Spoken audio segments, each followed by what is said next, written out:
기획특집 박정열 시인의 내가 본 쓰시마 제25편 미우다 해수욕장. 지은이 대수 박정열, 읽은이 염선주, 만드니 대수 박정열. 미우다 해수욕장. 바람이 많은 섬 쓰시마. 우리나라는 바람이 많이 불면 자연 흐린 날이 많다. 기압골의 영향으로 바람이 비를 몰고 오고 비가 바람을 몰고 다닌다. 바람이 분다는 건 기류가 빠르게 움직인다는 뜻이다. 이곳 날씨는 비와 바람이 별 상관없이 보인다.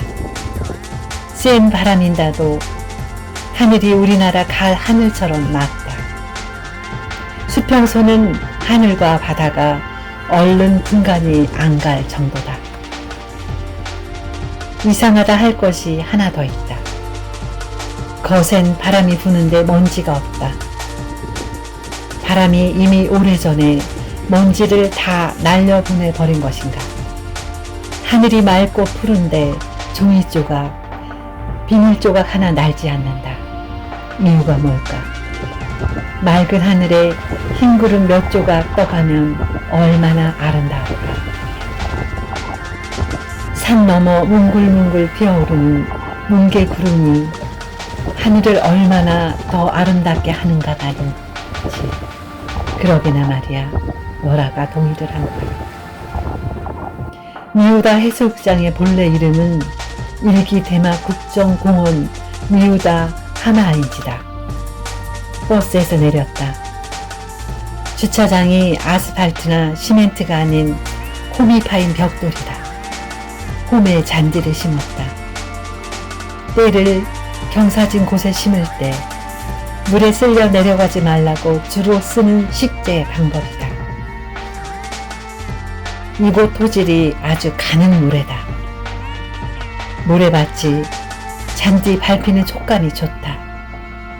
우리나라 같으면 아스팔트를 붓고 쭉 밀어 평평하게 골랐을 텐데 자연사랑이 우리와는 많이 달라 보인다. 아스콘에는 석유 단열물이 남아있다.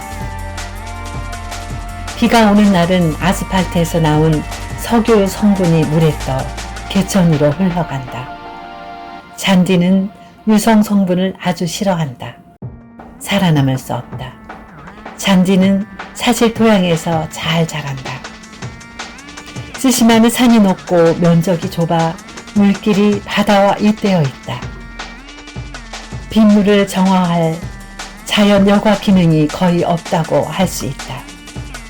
하천이나 강이 길수록 바닥이 돌이나 수초들이 정화 기능을 한다. 쓰시마는 산이 높다. 빗물이 바다로 곧바로 흘러든다. 흙과 모래가 쓸려 나가지 않게 방비하려면 분명 인위적인 방법이 꼭 필요했을 터이다. 이곳 지형은 본래 평평하지 않았다. 30도 안팎의 가파른 경사를 이룬 구릉지였다. 주차장 주변에 산과 언덕을 깎고 계단 형태를 만들어 경사를 줄였다. 물길이 급류를 막기 위해 산허리를 멀리 돌게 하였다. 주차장 앞은 도로다. 물은 배수구로 흘러든다. 언덕을 따라 올라간 도로가에 호텔이 자리를 잡고 있다. 수해를 방비하면서 전망을 넓게 가지려는 이유이겠다. 이 구릉지는 편의시설이 들어설 만한 빈터가 없다. 길 건너에는 화장실만 동그만이 서 있다. 허가받지 않은 주전부리 장사가 봉고 트럭, 짐칸 바닥에 전을 펴놓았다. 우리 일행외 방문객은 손가락으로 꼽을 정도다. 한 쌍이 젊은 남녀와 5, 60대 여인 서너시 전부다. 한국어판 관광 안내서에는 이곳저곳 추천 해수욕장이 눈에 띈다. 가이드는 쓰시마 요리 해수욕장이 이곳이라 추천하였다.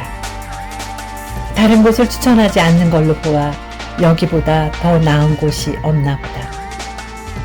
미우라 해수욕장은 모래가 곱다. 바람이 몹시 부는데도 먼지가 없다. 모래에 흙이 섞이지 않았다는 증거이다. 운동화 발로 터벅터벅 걸어도 먼지가 일지 않는다. 바다가 가까워질수록 풀은 사라지고 고운 모래만 잔잔하게 깔려있다. 양쪽 얕은 산이 바다를 가운데 두고 여우 긴 꼬리를 느리고 있다. 그 가운데 초가만한 돌섬이 이색적인 분위기를 연출하면서 카메라 앵글이 유인한다. 오라가 두 팔을 높이 쳐들고 와 시원하다. 간조기인가 보다. 작은 섬이 손을 뻗으면 닿을 듯 여행객의 발길을 유혹한다. 차에서 내린 이들이 이 돌섬 앞으로 몰려와 셔터를 누른다. 어디를 가나 놓칠 수 없는 건 역시 인증샷이다. 누가 말리랴. 우리 일행이 쭉 몰려왔다. 앞줄은 철퍼덕이 모래바닥에 눌러앉고 뒷줄은 서고 카메라맨은 가이드상이 맡았다. 이제 이것으로 쓰시마 일정이 끝나는 시간이다. 파란 하늘 아래 펼쳐진 바다는 짙은 코발트 빛이다. 수평선은 어느 게 하늘이고 어느 게 바다인지 경계를 구분하기 어렵다. 바다와 하늘을 갈라놓는 건 가느다란 실선이 전부다. 저 파란 하늘에 구름 한 점 떠 있다면 내 마음은 더 파랗게 물들었겠다. 뭉게구름이 수평선 넘어 뭉글뭉글 피어올랐다면 떠나올 마음이 안 들었겠다. 오라가 맞장구 친다. 그건 나도야. 쓰시마 바다에는 갈매기가 없다. 저 파란 바다 위를 갈매기 한두 마리 날면 그리움은 더 커다랗겠다. 돛담배 하나 떠 있으면 환상이겠다. 눈은 바다를 보고 마음은 돛담배를 그리며 갈매기를 불러 모은다. 파도 소리에 갈매기 울음을 끼룩끼룩 삽입하였다. 모터보트의 멋진 선에는 동영상을 찍고 바람을 가르는 제트스키도 그려 넣었다. 내 그림에 오라가 손뼉을 친다.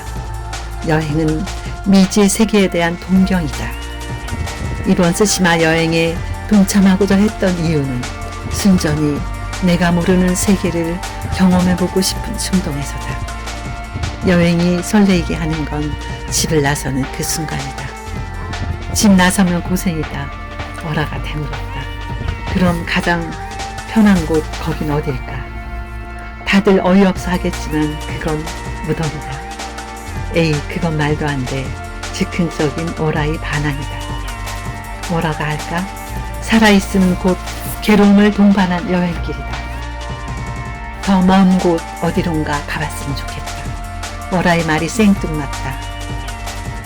집으로 돌아간다는 속내는 시원섭섭하다는 말이 되겠다. 가자니 아쉽고 머물자니 시답지 않고 이게 바로 인생이지 않은가. 현실은 못마땅한데 지나고 보면 그립고 못내 아쉽다. 이번 대마도 문학여행에서 나름 얻은 것도 많이 있다. 평소 알고 있던 지식을 되새겨보고 확인하는 기회가 되었다. 여행은 나의 길을 찾아가는 행로이기도 한 이달이다. 기획특집 박정렬 시인의 내가 본 쓰시마 제25편 미우다 해수욕장 편이었습니다.